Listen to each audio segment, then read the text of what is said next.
you're nervous, heart is beating fast, getting palpitations. You probably feel, am I competent enough?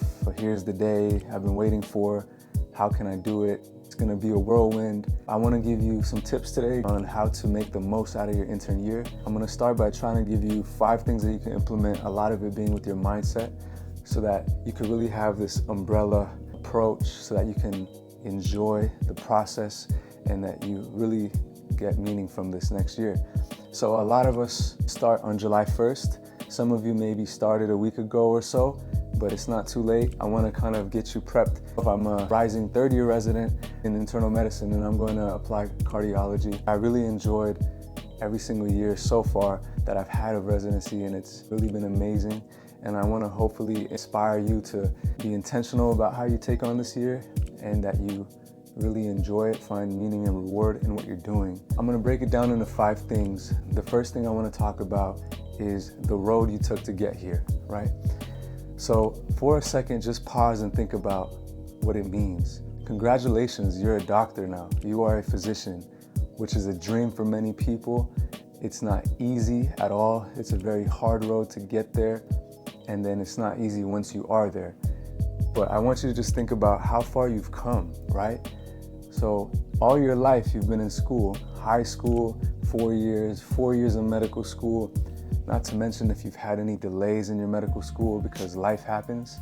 Life doesn't stop while you're pursuing and sacrificing and studying and doing all the things that it takes to become a well-rounded physician, what it takes to be a well-rounded medical student. Maybe you are a first-generation college student and now you're the first doctor in your family. Maybe English is a second language. You might have not even been born here in the US. Maybe you got another degree, lost someone you really love.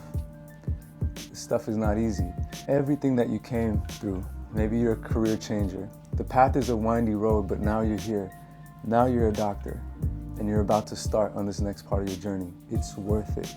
Let me just say that. It's worth it. You are valuable. You are competent. You made it here for a reason.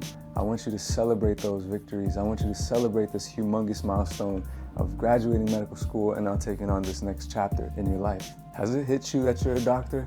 Slow down for a minute. Stop chasing. For a minute, bask in how amazing this achievement is. And again, congratulations. I'm really hopeful for you. I'm excited. I think it's gonna be amazing. This next part of your journey, intern year, is gonna be great. Just bask and really just let that sink in. Number 2, be fully present. When you're at work, be there with your mind, be there with your body, and be there with your spirit. It goes without saying, if you're there but you're already thinking about the past, you're gonna be down.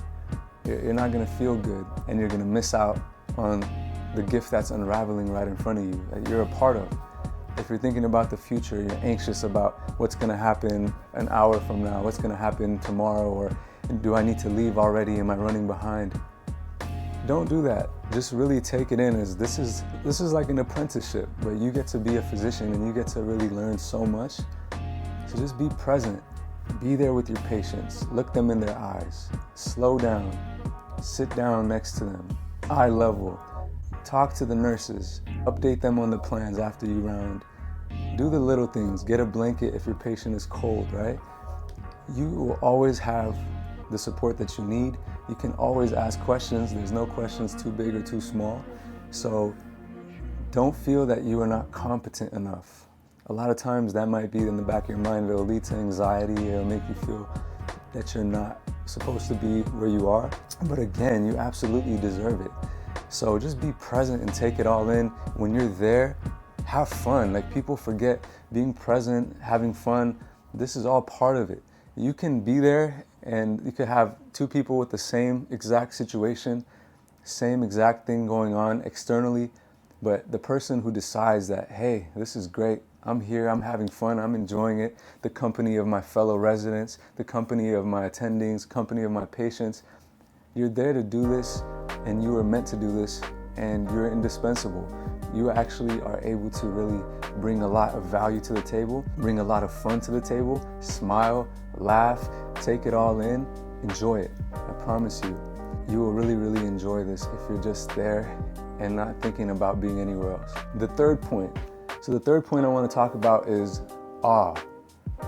Be in awe.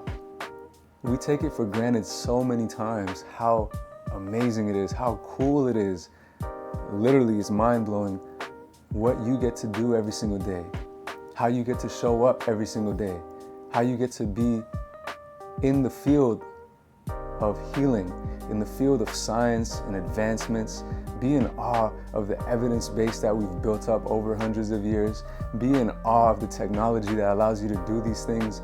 Be in awe of the inner workings of the human body, right? A lot of us, that may be one of the first things that we found before we learned that there's so much more that goes into it. But how the body works when it's healthy, the physiology and pathophysiology, how something can go wrong, and how there are ways that we can make things better, that we can improve a person's life, that they can go back oftentimes to live a more normal life or a new normal life, but that they're still alive and that there's still quality of life that we can try to restore, that we can meet people where they're at within their goals of what they want for their care. So be in awe of all that. Be in awe of resilience, right? How resilient human beings are. How resilient we are when there's disease. How resilient we are with suffering and bouncing back. Think about it. You get to care about a person. You get to care about a person and their loved ones. If the patient passes on, you're still there to able to take care of family members, to be able to take care of their loved ones, and really provide healing in very vulnerable times. And harness that vulnerability it takes in you. The more you can be in touch with your own vulnerabilities, that you can be a human, that you can be someone who is seen as a normal person, a professional, yet someone who's relatable, who builds rapport, naturally builds rapport. You can bring so much to the table. You're able to do this. It's really a gift. So just be in awe of all these things, right? Be in awe of your own cognitive process that, wow, I get to think. Thinking is a procedure. You get to do that procedure. You have so much knowledge that you don't even realize yet.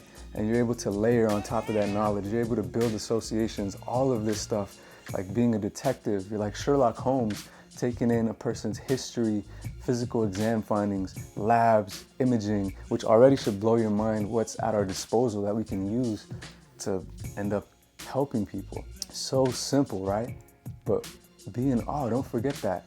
Be in awe of you can use your hands for a procedure that can alleviate pain and or decrease mortality. You're using your mind, body, spirit to really be able to serve. That's an amazing thing.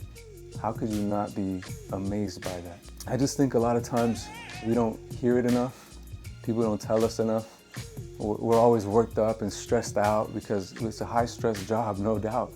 It's a really high stress job that I think we have to do a lot in preventing burnout and taking care of ourselves. But it's possible, and that's our duty. We have to take care of ourselves so we can take care of other people, and so that we can be there in our lives, so that we can be there for our family members, our friends, our loved ones, and for yourself. Step 4, take care of yourself. Don't ever neglect yourself no matter what. I understand we have crazy hours that most people might not even fathom. The way that you work in residency is extremely grueling, could be very, very challenging and tough. It has a mental and emotional toll. It has a physical toll when it's hard to sleep as much as you would need or like. But again, you're able to bring yourself to the table and you're able to find a place where you can target and do something good about it. There's definitely a place where you can act on this. Please, I want you to think about loved ones right now that you can rely on. Think of it ahead of time. Think about your family members if you can call them, just a quick phone call. I think you're extremely busy, but you can have a couple minutes to just call someone. You can FaceTime, right? Sometimes just get together in person and catch up with an old friend if they're in the area. Make friends in your residency. Everyone who's been in residency, amazing, well-rounded people who accomplished so much, but they've also developed who they are as a person. You don't just trip and fall and land in residency and become a doctor. So appreciate the diversity in your colleagues and your friends, and whatever's organic, just do get to become friends and keep that side of you alive outside of medicine, because it's not your whole life. Medicine can be a calling, and it doesn't have to be your entire life, okay? Walk, run, if you can walk or run to work, if you can wake up in the morning, go to the gym or work out in your house, or on the way back from work, stop for a 20-minute, 30-minute workout. Just do something where you're able to keep your body moving, because movement is medicine. And we want to be the kind of person who lives a high quality life where you can fully enjoy your life and you want to have longevity at the same time. Exercise is one of the best things you can do. Don't think it's intern year, I can't exercise. That's going to take a toll on you that's negative more than you can think. You have to keep those things going, like those good habits, even more so when you think you're too busy to do them. Sleep where you can. What's that balance? Sometimes you may need to sacrifice 15 minutes of sleep to do something that you like. It might be just winding down. You know, I think the worst part for me is like if you just go to work really early, it's still dark. You leave work really late, it's still dark. You just go to sleep and you repeat and do it again, and you don't have any time to decompress. So you have to decompress a little bit. But some people know their sleep, they know how they function. So pay attention to your body. If you need sleep first and foremost, do that. If you're like, oh, I need to have some sense of normalcy, then give yourself some time to break that up so it doesn't feel like all you're doing is work.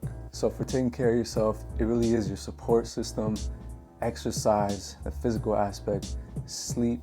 It's also mental health and journaling, or having a therapist. See if your school offers it. Someone to talk to. It could be your loved ones, it could be someone professional. It doesn't mean there's anything wrong with you. It's just nice to have a bunch of different mechanisms to have as protective factors, because one thing that I've been told is whatever you've been going through, residency is going to bring it out and amplify it.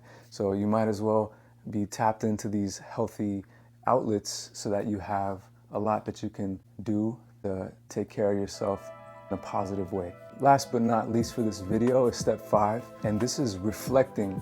I cannot emphasize this part enough. If you were to take one thing away from this video, I want you to be very intentional and examine your life and reflect on residency every single day.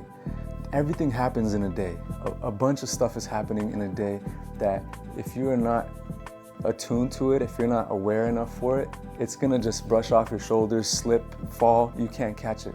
Sometimes you have to bring that intention to your job to say, okay, let me pay attention and ask myself, at the end of the day, just say, what's something that went well today?